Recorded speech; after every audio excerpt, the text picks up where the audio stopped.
श्री संत खोटेश्वर महाराज यात्रा महोत्सव 2024।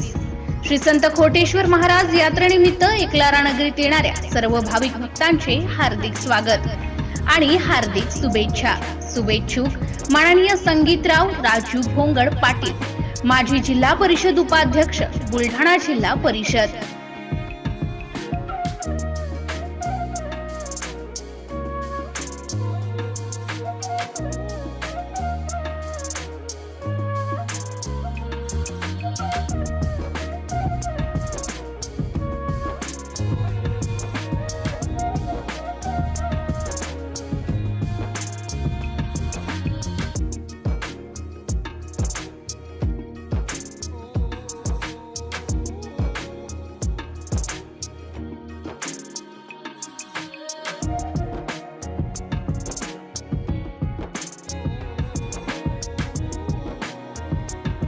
MCN news Marathi बातम्या आणि जाहिरातीकरिता संपर्क रोहित चोपडे, एकलारा बाणोदा प्रतिनिधी, मोबाईल नंबर 9529 800 65 5।